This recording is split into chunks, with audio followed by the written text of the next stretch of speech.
नमस्कार, विचार मंथन में आपका स्वागत है।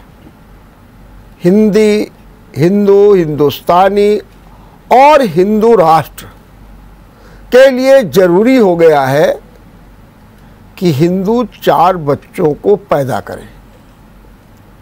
2 बच्चे विश्व हिंदू परिषद और आरएसएस को दे दें, मतलब 2 बच्चे राष्ट्र को दे दें और 2 बच्चे समाज को दे दें। इस बयान को लेकर के एक बार फिर सियासत गर्मा गई है।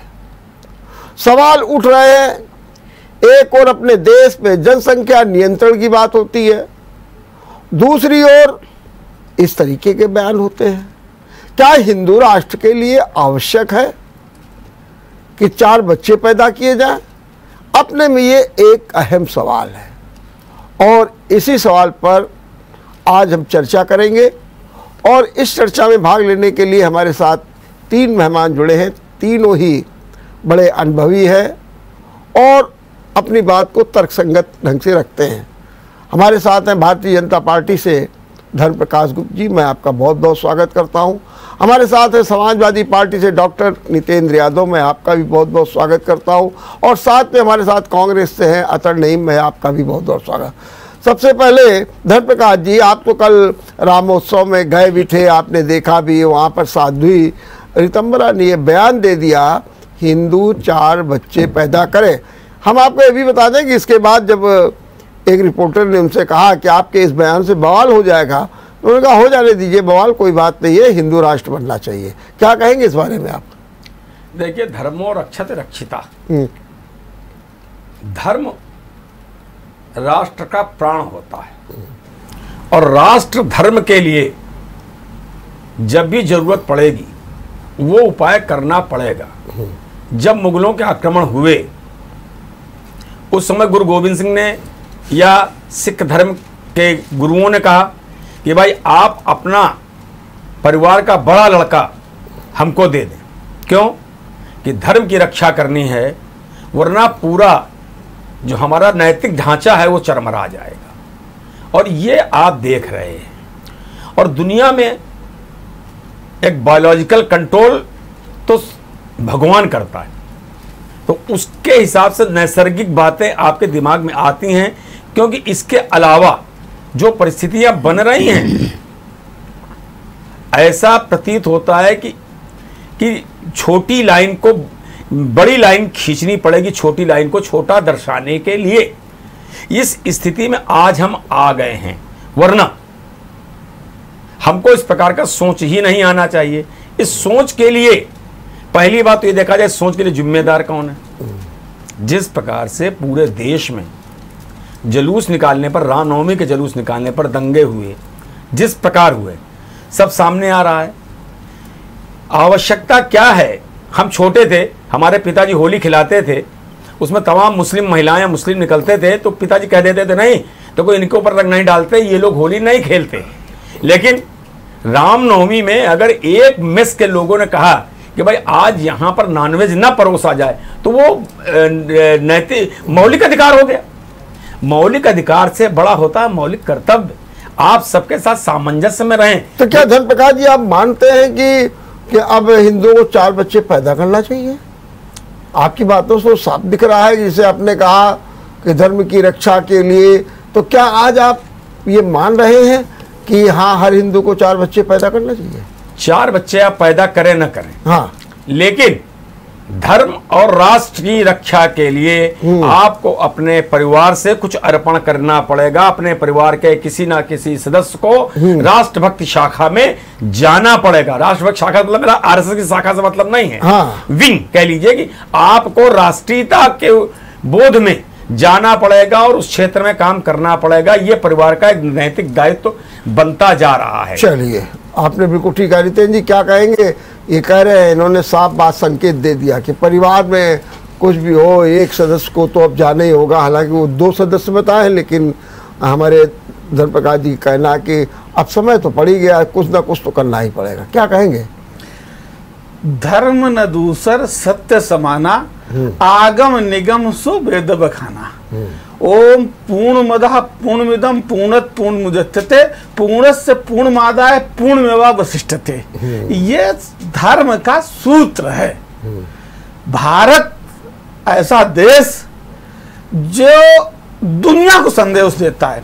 भारत का जो धर्म है, ऐसे ही नहीं हम विश्वगुरु हुए हैं, जिसका सूत्र है अयम निजावेत गणना लघु चेत साम उदार चरिता नाम तु वसुधैव कुटुंबकम। जब यह सोच होती है तब हम विश्वगुरु होते हैं। अब बात आती है कि पर उपदेश कुशल बहुतेरे।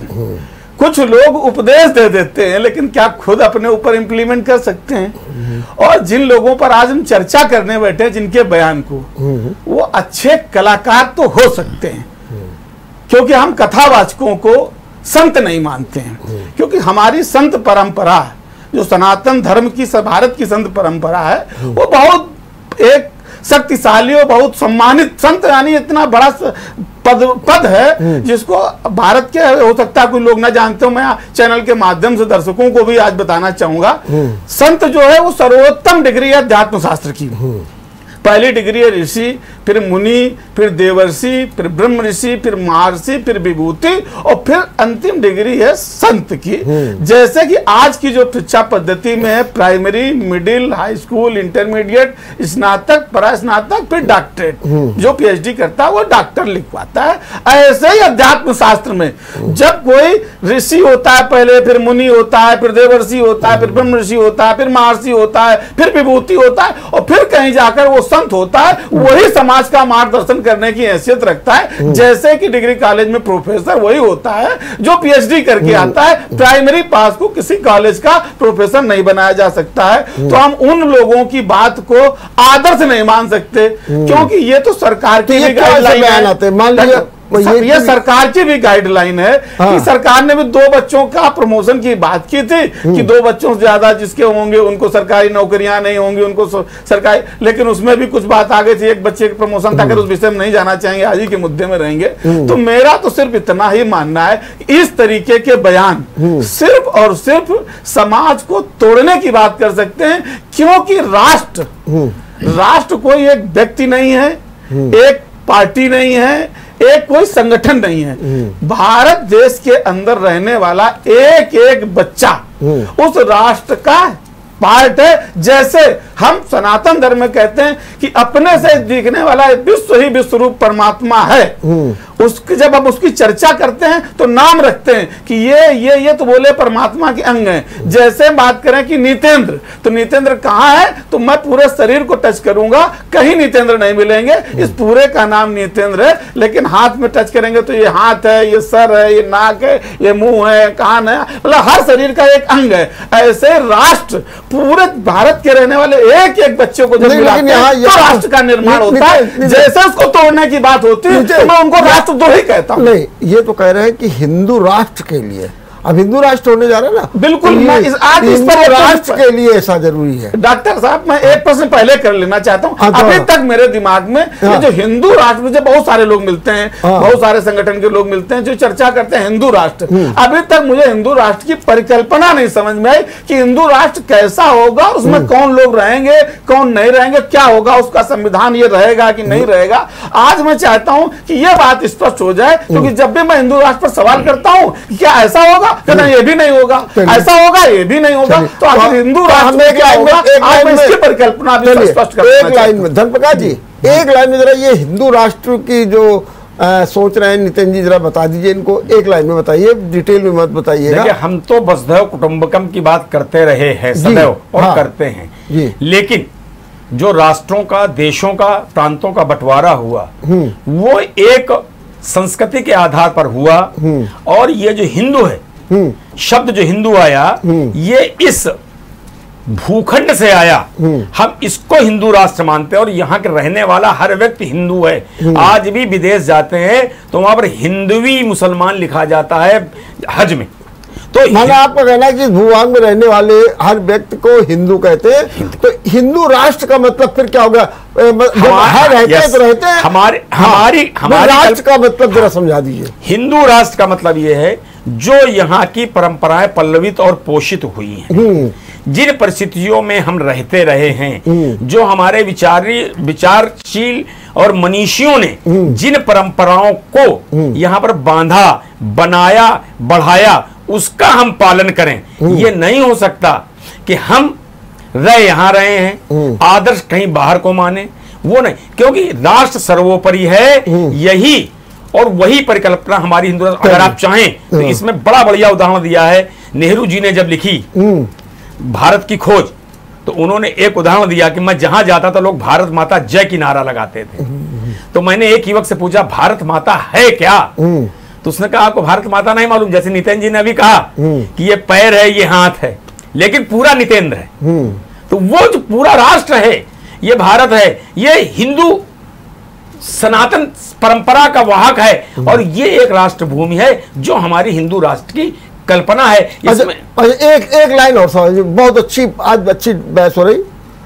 वर्तमान में जो हमारा राष्ट्र है उसमें भी हिंदू रहते हैं, और आने वाला जो आपका हिंदू राष्ट्र होगा उसमें फर्क क्या हो जाए, आज के और आने वाले हिंदू राष्ट्र के में फर्क क्या होगा? खाली बुनियादी फर्क बता दीजिए। देखिए, बुनियादी फर्क ये है कि तब भी हमारे मुस्लिम बंधु रहेंगे, ईसाई बंधु रहेंगे, आज भी हैं, लेकिन उन सबको राष्ट्र के नाम पर एक होना पड़ेगा। राष्ट्र के लिए ये नहीं हो सकता कि मेरे तार कहीं से जुड़ रहे हो और अचानक रात में इतना उत्तेजित हो जाऊं कि एक चापड़ निकाल करके और एक मठ पे हमला करने के लिए चला जाऊं, या जहांगीरपुरी में यात्रा निकल रही है तो मैं तमंचे से फायर करने लगूं। ये नहीं हो सकता। ये ना हमारे लिए कि अगर मुहर्रम का जुलूस निकल रहा तो हम भी नहीं कर सकते ये, और ना ये उनके लिए। हमको देश के लिए सोचना पड़ेगा। इसके लिए तो कानून है, आप कानून से कार्रवाई कर रहे हैं, तो इसमें क्या कौन सी बड़ी बात है? आप कानून उस समय फिर क्या होगा? देखिए, आप जब कानून की बात कर रहे हैं, कानून यही जवाब दे लेना चाहता हूँ। एक उदाहरण तो जैसे आदरणीय धर्मप्रकाश जी ने प्रस्तुत किया कि जहांगीरपुरी में जुलूस निकल रहा था तो कुछ अराजक तत्वों ने उस पर हमला कर दिया, ठीक, उसके लिए कानून है, कानून सजा देगी। लेकिन क्या वो जो आगे की परिकल्पना हिंदू राष्ट्र की कर रहे हैं, ये तो आज है कि एक जुलूस निकल रहा है तो मुस्लिम भाई भी उसमें फूल बरसा रहे हैं। तो यही परिकल्पना तो शायद भविष्य में आप चाहते हैं।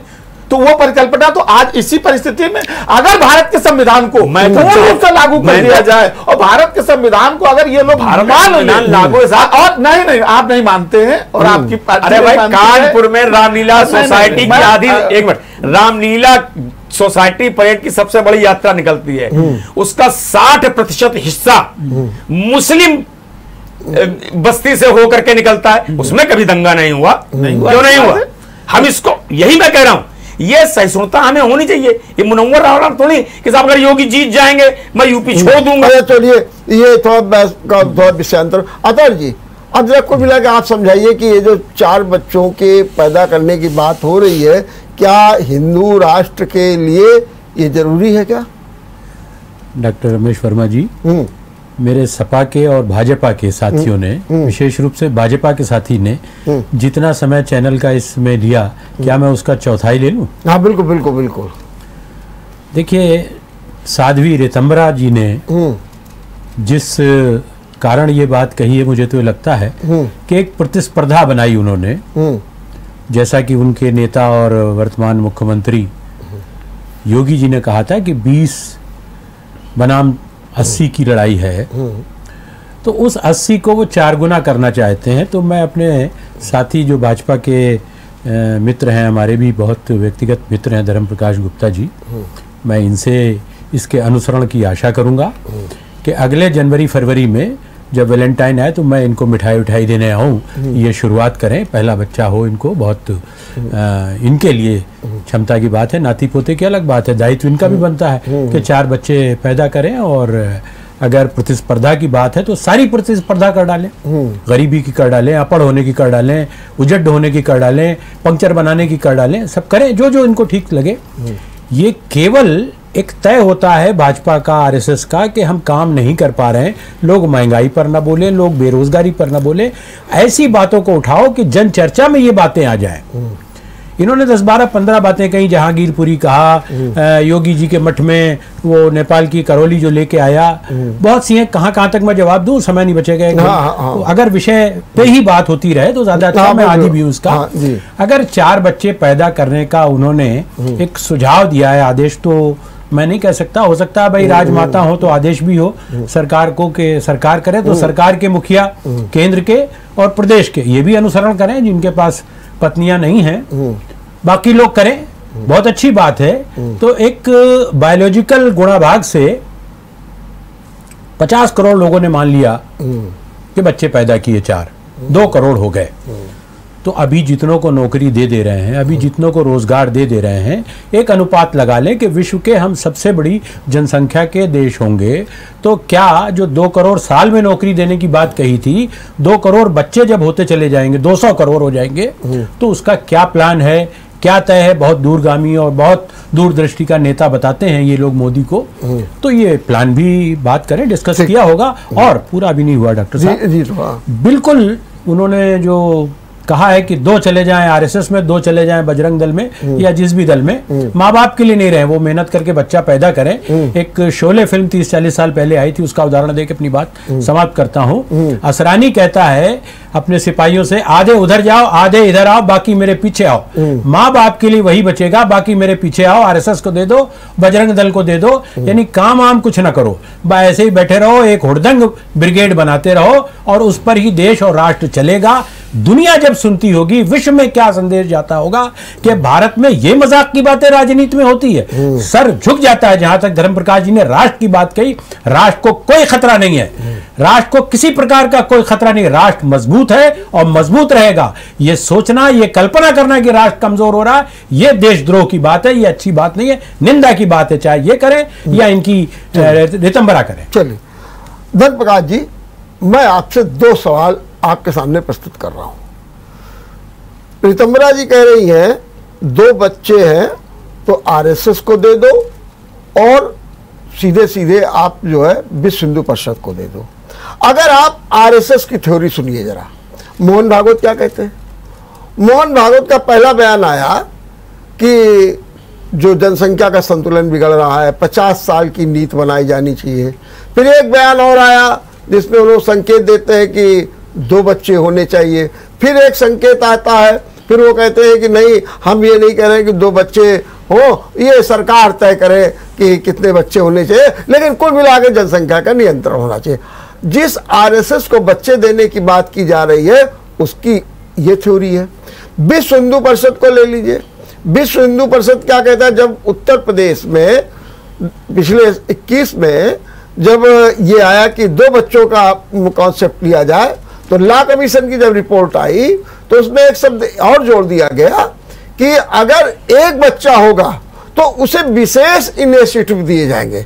इस पर विश्व हिंदू परिषद के कार्यवाहक अध्यक्ष आलोक कुमार ने कड़ी आपत्ति की। उन्होंने कहा देखो 2 बच्चे तो हम स्वीकार कर रहे हैं, इसमें 2 राय नहीं, हम स्वीकार भी करते हैं, जनसंख्या नियंत्रण के लिए जरूरी है, लेकिन ये जो एक बच्चे का कॉन्सेप्ट है बिल्कुल गलत है, हम इसे खारिज करते हैं और इसका कहीं न पालन होना चाहिए और न लागू करें।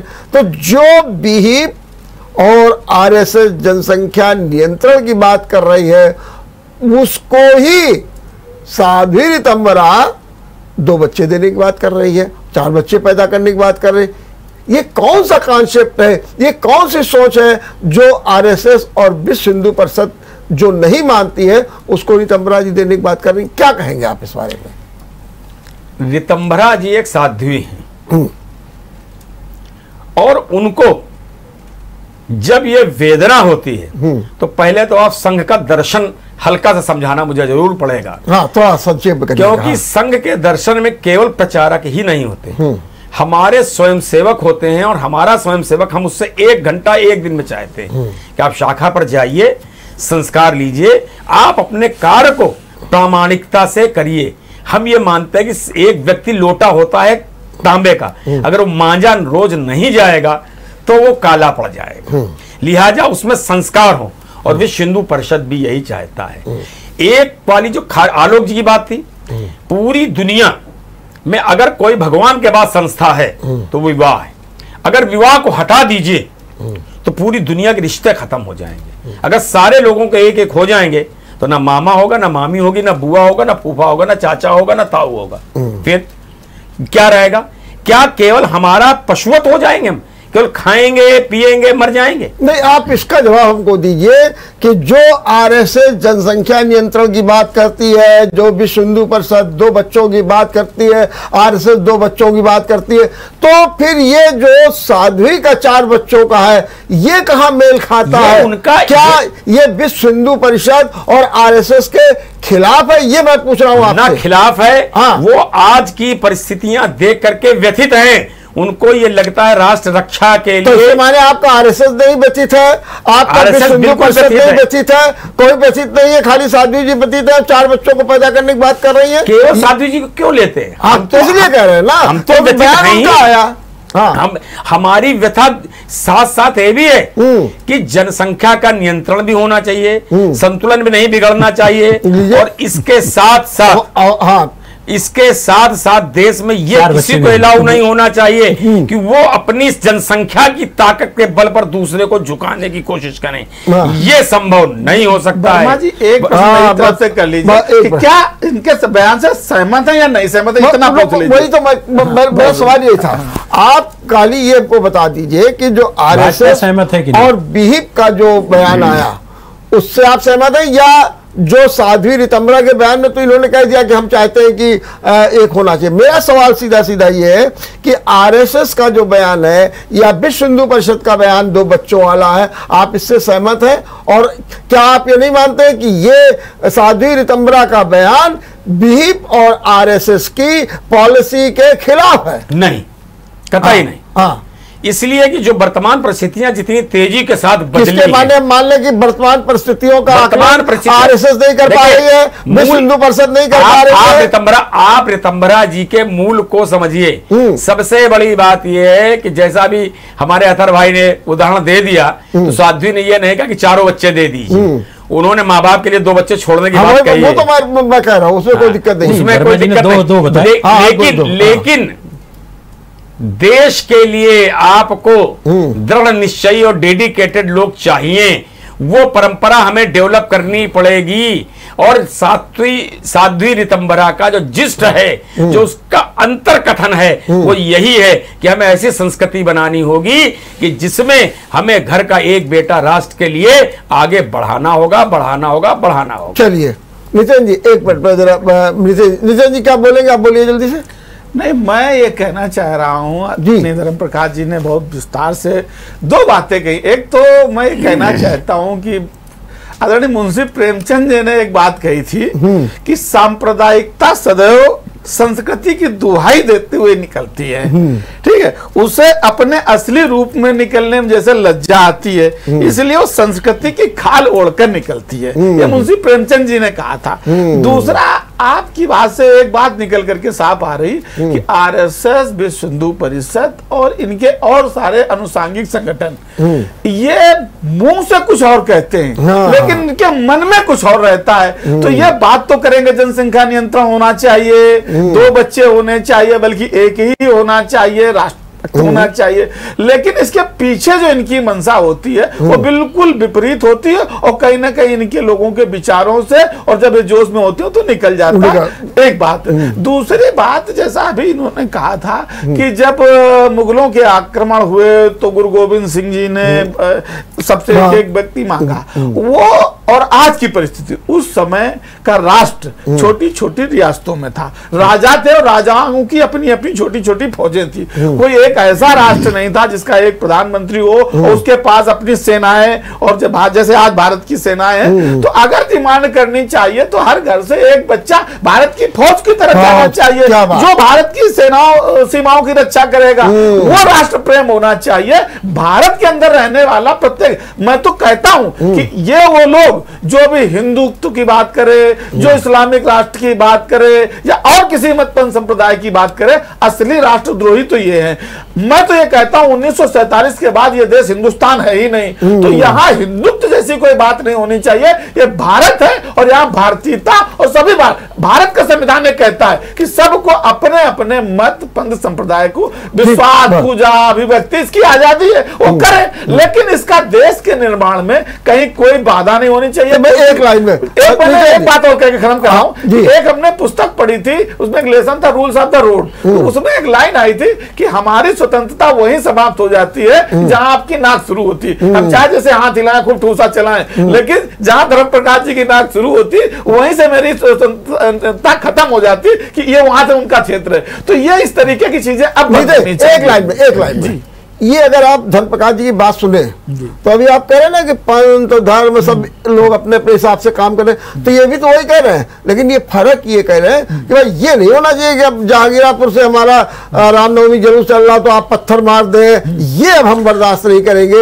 ये बात ये कह रहे हैं, आप सुन तो लीजिए पहले इनकी बात को। मैं बिल्कुल सहमत हूं इस बात से। हाँ। ये कोई नहीं कह रहा है, ये कुछ अराजक होते हैं। हाँ। अब मैं इसके उदाहरण देना चाहता हूं। क्या इस देश का कानून ये कहता है कि आप जैसे हिंदुत्व की बात कर रहे हैं कि कोई एक हिंदू दूसरे हिंदू से कहे कि तुम मेरे पैर चाटो और इसके बाद में उसको चैन से मारे, क्या ये हिंदुत्व है? यही रायबरेली की 2 दिन पूर्व की घटना है कि एक लंबरदार का लड़का एक पासवान के लड़के से, विपुल पासवान से कह रहा है कि अपने पहले तुम मेरे नाम की स्पेलिंग बताओ, तो नहीं बता पाएगा तो उसको कह रहा तुम मेरे पैर चाटो क्योंकि हम ठाकुर हैं और यहाँ योगी जी की सरकार है। और वो इत्तेफाक से कह दूं कि वो भी बीएचपी से जुड़ा हुआ विश्व हिंदू परिषद का एक कार्यकर्ता है, और इसके बाद में फिर उसको चैन से पीटा जाता है। एक घटना, ठीक, ऐसी बहुत सारी अभी घटनाएं लगातार हो रही हैं। तो मैं ये नहीं कहता हूं, इस देश के ऐसे बहुत सारे लोग हैं जो इस देश के नरमपंथी लोग हैं, जिनको ये सेकुलर कहते शर्माते हैं। वो लोग अगर रामलीला का मैदान जुलूस भी जा रहा होता है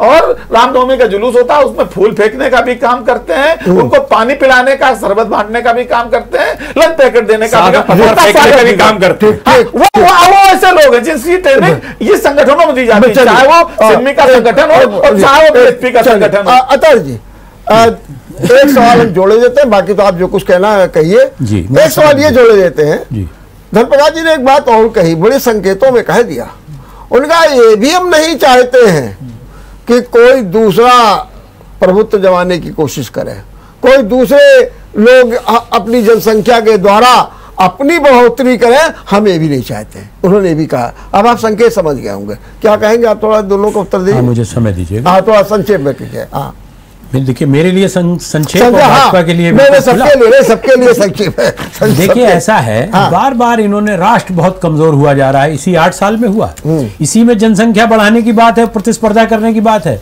ये जिस समाज, जिस वर्ग से आबादी बढ़ाने की प्रतिस्पर्धा की बात कर रहे हैं, जरा मालूम तो करें। सबसे ज्यादा जनसंख्या नियंत्रण की सामग्री उसी क्षेत्र के मेडिकल स्टोर पे उपलब्ध होती है और सेवन होता है, और वहां एक बच्चा चाहते हैं और ठीक से पढ़ाना और बनाना चाहते हैं।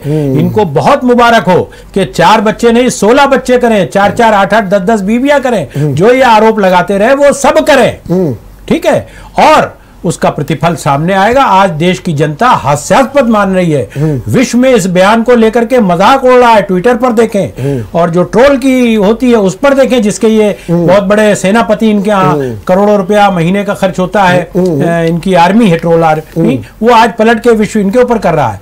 मैं एक बात कह के अपनी बात समाप्त कर देना चाहता हूं कि इस तरह की कोई बात जब करता है कोई दल या उसका एजेंट, मैं सीधे दल में तो नहीं है, वो इनके तमाम विंग हैं, बहुत सारे हाथ पैर हैं, कि कुछ ऐसी बातें उठती रहें जिस पर मूल समस्याओं पर कोई ध्यान न जाए।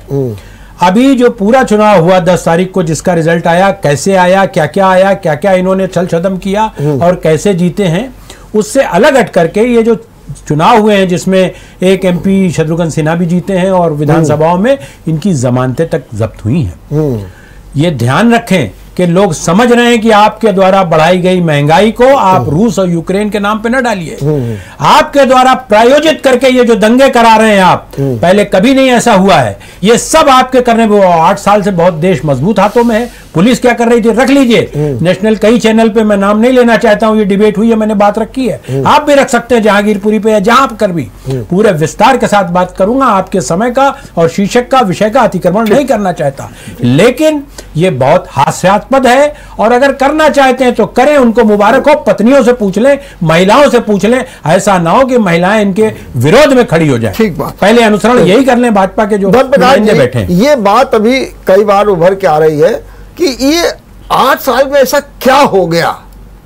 हिंदू राष्ट्र की बात हो रही है, ये भी बात हो रही है, बच्चे पैदा करने की भी बात हो रही है, ये भी बातचीत हो रही है कि साहब हमला हमारे ऊपर हो रहा है, हजाज राष्ट्र बहुत कमजोर बता रहा है। अजान की बात होती है, हनुमान चालीसा की बात होती है, हिलाल की बात होती है, हिजाब की बात होती है, ये भी बातचीत होती है कि कहीं पर आपको बिक्री नहीं करनी है, गैर हिंदू लोग नहीं करेंगे। ये सब बातें ये 8 साल के अंदर ये एकदम क्यों एकदम बढ़ गई है, इसका जरा कुछ आकलन आप बताएंगे? ये 8 साल में नहीं बढ़ी। चलिए, हाँ बोलिए, ठीक बोलिए। हाँ 8 साल में नहीं बढ़ी। हाँ, ये लगातार होता रहा और 29.4% की वृद्धि जो पिछली जनगणना हुई उसके पहले वाली जनगणना में 29.4% के एक समुदाय विशेष की बढ़ोतरी थी। आज भी पहले वाली मतलब 20 साल पहले जी।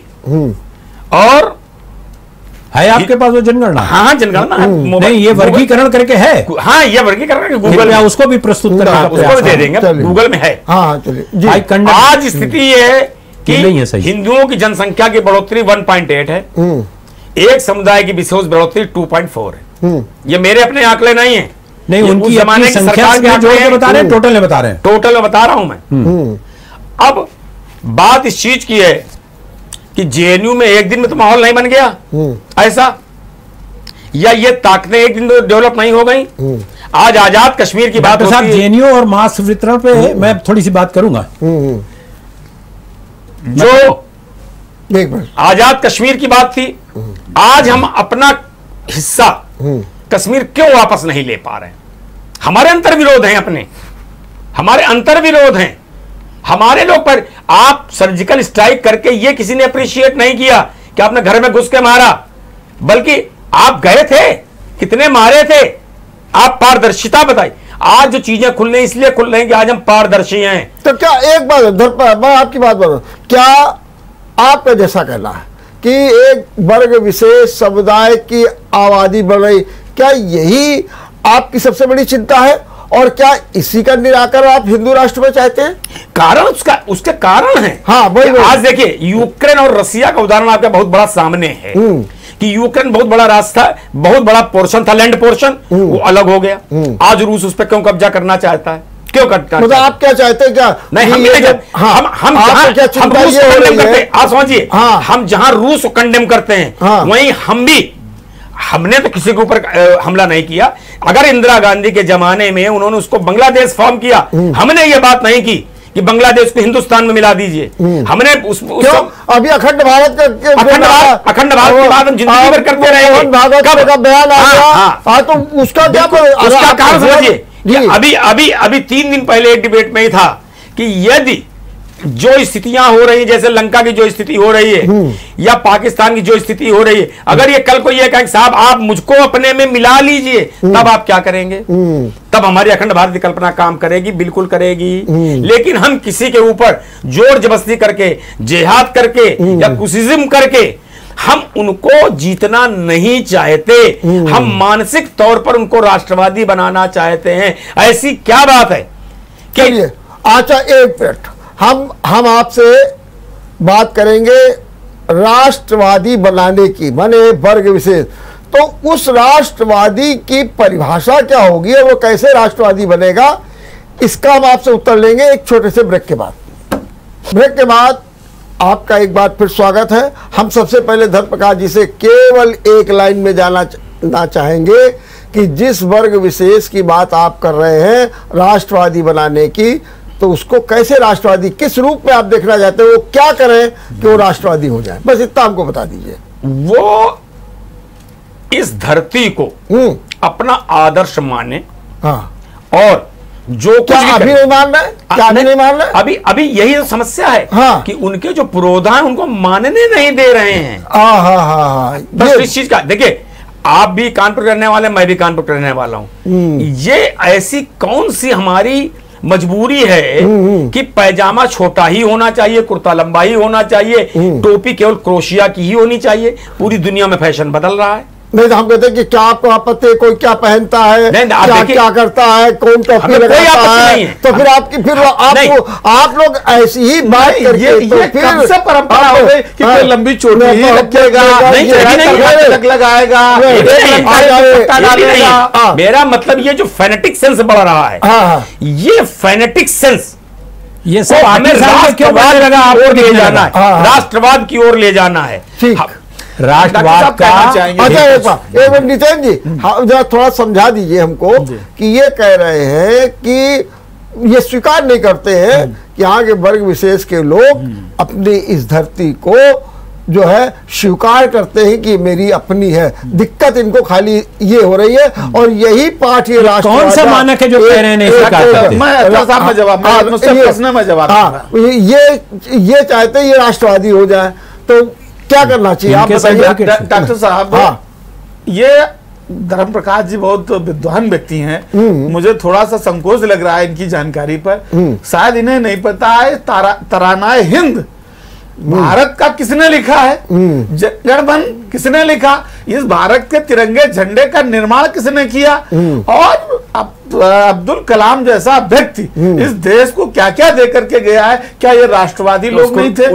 ये क्या राष्ट्रवादी हमने बनाया? हमने बनाया अरे आप तो थे भी नहीं, जब ये सब हुआ आप तो माफी की चिट्ठी लिखते थे। कहाँ की आप बात करो? चाहिए वो समाज के लोग नहीं, क्या उस समाज स्वतंत्रता संग्राम में तो आप थे भी नहीं, अंग्रेजों के साथ थे। अतहर जी थे, कह लेने दीजिए।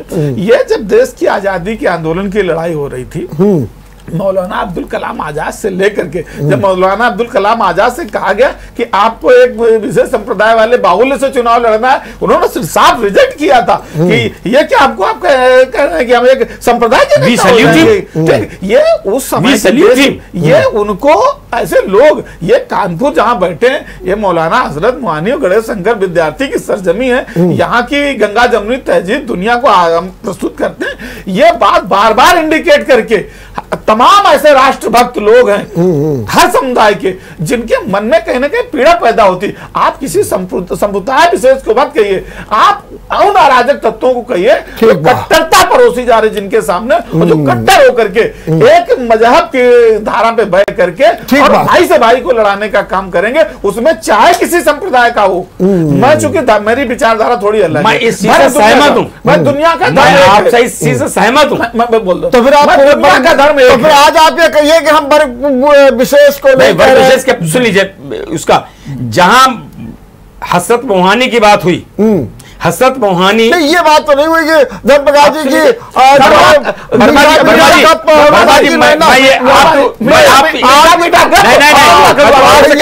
जी की गणेश शंकर विद्यार्थी जिनको बचाने गए थे उन्होंने वहां मारा और आज तक वहां पर उनका स्मारक नहीं बन पाया। आप नहीं बना सकते। हसरत मोहानी हम उनको आज भी अपना मानते हैं, जबकि पाकिस्तान में बसे और पाकिस्तान में उनको डाक टिकट जारी हुआ, हमने भी डाक टिकट जारी किया।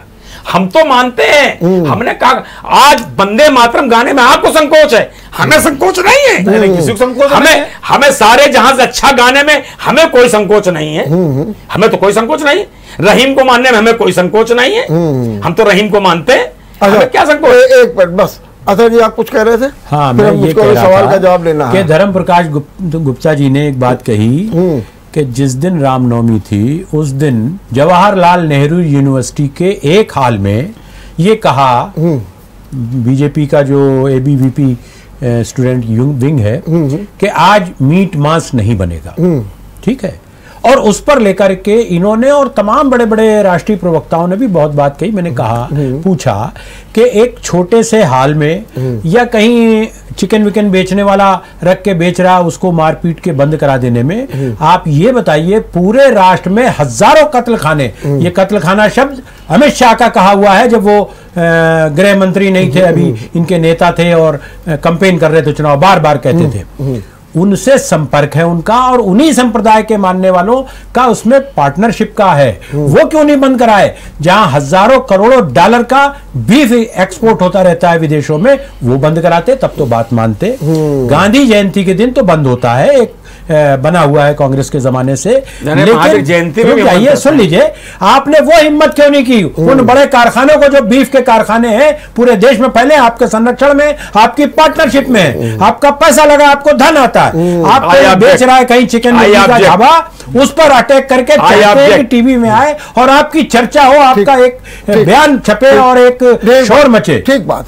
अब हाँ, इस पे राजनीति करते हैं, इस बात पर, व्यापारिक संबंधों की बात पे मैं बिल्कुल ऑब्जेक्ट करता हूं। चलिए, हो गया, आपके संबंध है, मैं इसको प्रमाणित कर सकता हूं। जी, एक सवाल। हाँ।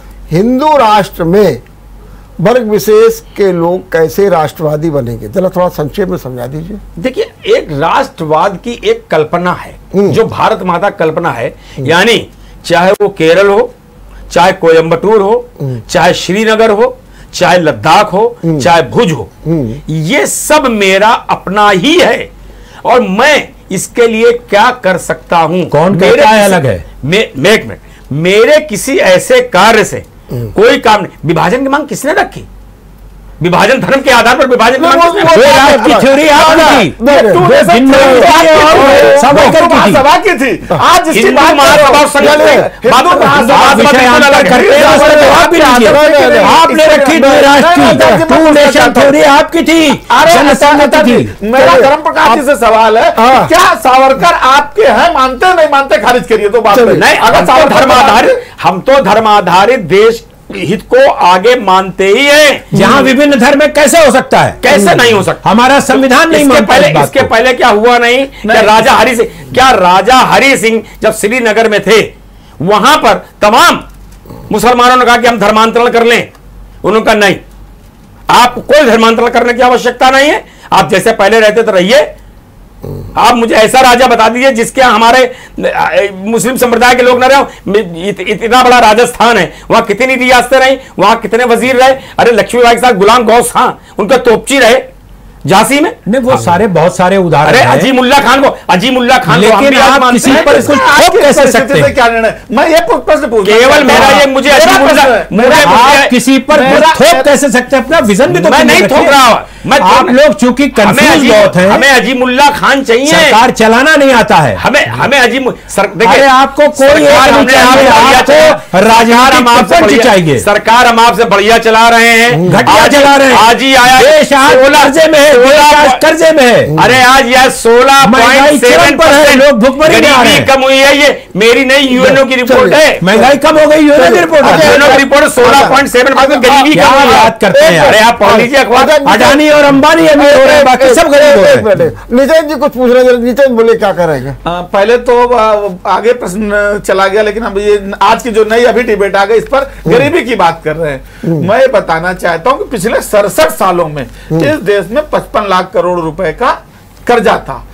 इधर पिछले 8 साल के अंदर वो कर्जा बढ़ करके 125 लाख करोड़ हो गया, यानी 73,000 करोड़ का 73 लाख करोड़ कर्जा 8 सालों में बढ़ गया है। तो ये कहाँ देश की कितनी तरक्की हो रही है? एक बात दूसरा, एक मिनट सुन लीजिए। हिंदुस्तान जिस समय आजाद हुआ था, हम बिल्कुल कर्जे में नहीं थे, हमने पाकिस्तान को रुपया दिया था। तब पिछले 160 साल जो परंपरा, उसमें कर्जा क्यों लेना पड़ गया? काहे कर्जा आया? नहीं, एक अगला प्रश्न है कि जैसे कि बार कर्जा बढ़ा क्यों? 47 एक मिनट मुझे, बार भारतीय जनता पार्टी 71 सालों से, जब से 1951 में स्थापना हुई थी जनसंघ की, उसके बाद में 42 साल पूर्व जब भारतीय जनता पार्टी बनी, तब से लेकर के आज के दिन तक भारतीय जनता पार्टी और उसके सारे अनुसांगिक संगठन एक बात कहते थे कि इस देश में मुस्लिम तुष्टीकरण हो रहा है, देश में गरीबी बहुत है, महंगाई बहुत है, देश नीचे डूब रहा है। ठीक है, आज और हम सत्ता में आएंगे तो देश में एक बड़ा भारी चमत्कारिक बदलाव कर लेंगे। भारतीय जनता पार्टी पर लोगों ने विश्वास किया, मैं इसको स्वीकार करता हूं, और आज देश की सत्ता आपको लंबे समय से दी। आप 18 राज्यों में, 12 राज्यों में आपके मुख्यमंत्री हैं, इससे पहले भी ज्यादा थे।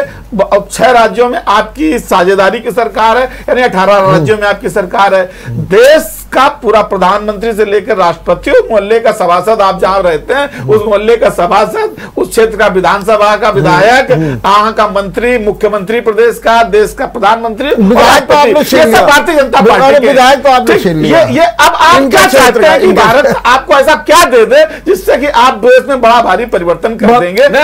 कर दिया, सब कुछ कर दिया हमने। कहना चाहते हैं, जो कहना चाहते हैं कोई बोले ना, कोई आलोचना न करे। जो आप कहना चाहते हैं मैं उसको फिर कह देता हूं, उसको मैं इसके बेकार से नहीं जोड़, क्योंकि पिछले 67 सालों में जब देश बंटवारा हुआ, 700 सालों की मुगलों की और 300 सालों की अंग्रेजों की गुलामी के बाद ये जो देश मिला था, जिसने भी आप यहीं रुक जाइए। अब अगर आप मुगलों को अपने गुलाम मानते हैं, हमने तो मुगलों को आत्मसात कर लिया सनातन में। आपने कर लिया, मैं बिल्कुल मानता हूं। जो भी देश में अच्छा, अभी आप कह रहे हैं आत्मसात कर लिया, अभी आप थोड़ी देर पहले विरोध कर रहे थे।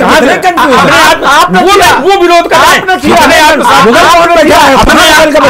आत्मसात किया। इन्होंने किया क्योंकि इनकी जो विचारधारा थी वो जजिया से, चूंकि इनके लोग तो उनके मुख इसलिए तो मुगल को आप आत्मसात कर सकते हैं। हो जाएगी। मैं सिर्फ ये कहना चाहता हूं, तो आज 67 सालों में देश में तमाम PSUs बने, तमाम पब्लिक सेक्टर कंपनियां बनी, उसका पैसा भी ले खाया बने। शुरुआत तो आपने की, आपने बेचा और ऐसा 2G घोटाला फंड में उसका पैसा भी लिया। मत कराइए, आज कराइए,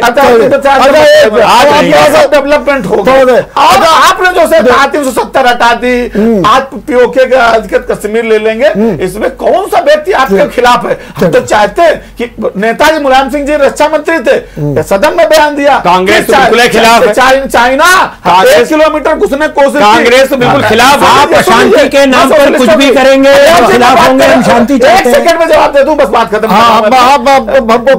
नेताजी मुलायम सिंह जी रक्षा मंत्री थे, सदन में बयान है, चाइना ने अटैक करके घुसने की कोशिश की, बोले मैंने अपनी सेना 3 किलोमीटर अंदर घुसा दी, जब उन्होंने पीछे हटा ली मैंने भी बराबर कर दिया। डॉक्टर लोहिया ने कहा था भारत पाक बांग्लादेश मिलाकर एक बड़ा महासंघ बनना चाहिए, ऐसी कौन सी बात आज भारतीय जनता पार्टी ने तो महासंघ बनाने की बात हमने उठाई। आप अप्रिशिएट करिए कि मुलायम सिंह के उस चीज को हमने अप्रिशिएट किया, हमने तो उड़ी सर्जिकल स्ट्राइक की, आपने उसका विरोध किया। आप उसका हिसाब मांग रहे हो, आप उसका हिसाब मांग रहे हो। फर्क है, नहीं आपको हिसाब में डर का है, विपक्ष आपका हिसाब है क्या? जवाब क्या छुपाने का है, क्या छुपाने का है क्या? वही मैं पूछ रहा हूं। जवाब बहुत अच्छा जवाब।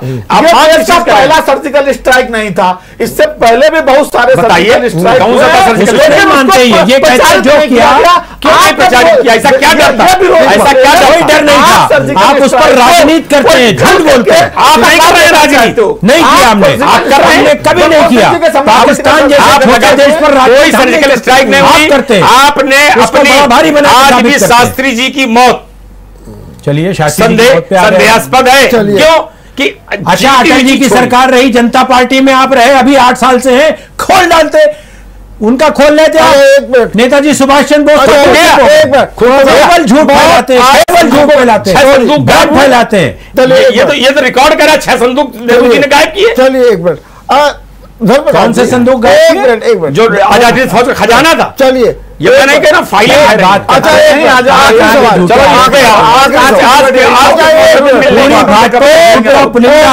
कंफ्यूज आखिरी सवाल फिर अपने ही टॉपिक पे, क्या इस देश में आरएसएस और विहिप की 2 बच्चों की थ्योरी लागू की जाए या फिर साध्वी रितंबरा के 4 बच्चों की थ्योरी? नहीं, आपने पूछा था ये सहमत है कि नहीं? नहीं, पूछ रहे लागू कौन से लागू की जाए? देखिए आरएसएस एक विहिप की एक 2 चीज लागू की जानी चाहिए। हाँ, वो ये लागू की जानी चाहिए हर परिवार का एक व्यक्ति राष्ट्रवाद से संबंधित और राष्ट्र के लिए उत्सर्ग के लिए तैयार हो।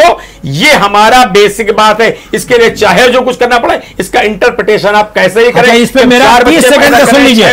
मैं अकेला हूं, मेरा बेटा अकेला, मैं राष्ट्र के लिए जाने को तैयार हूं। आप चलिए पाकिस्तान की सेना, पाकिस्तान के सामने चलिए, आगे लड़िए।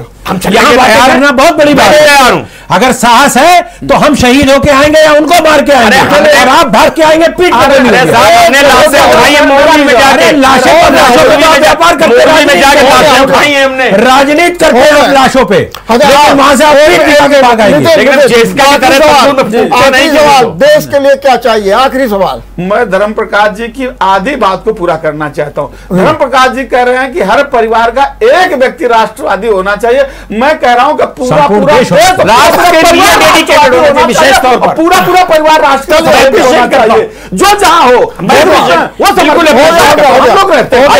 हो गया, चलिए आखिरी में अतारिया बोली। मैं धर्म प्रकाश जी से बार बार बधाई देके कहना चाहता हूं कि ये सब प्रयास करें और 4 गुना आबादी बढ़ाएं और देश पर जो कुछ प्लानिंग अभी नहीं कर पा रहे हैं और आर्थिक बोझ लाने का प्लान जनता के सामने रख दें, ताकि लोग समझें कि ये कितने हास्यास्पद जोकर हैं। चलिए, ये जोकरी सरकार नहीं चला सकती। बहुत बहुत धन्यवाद, बहुत बहुत धन्यवाद धर्म प्रकाश जी आपको, नितिन जी आपको और अजय जी आपको।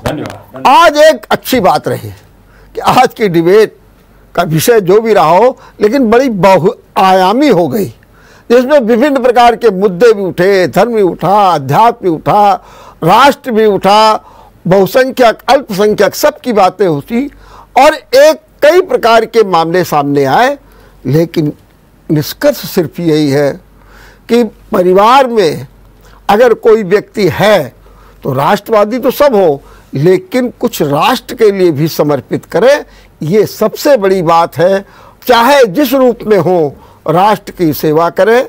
यही हमारा विचार मंथन का कुल मिलाकर के निष्कर्ष है। देखते रहिए। नमस्कार। आइए।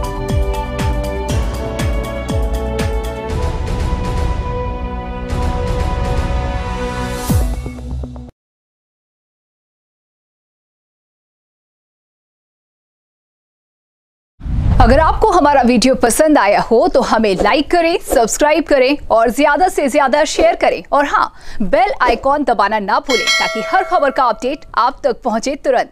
आप हमें इंस्टा, ट्विटर और फेसबुक पर भी फॉलो कर सकते हैं। हमारी आईडी है @JMT News Flash।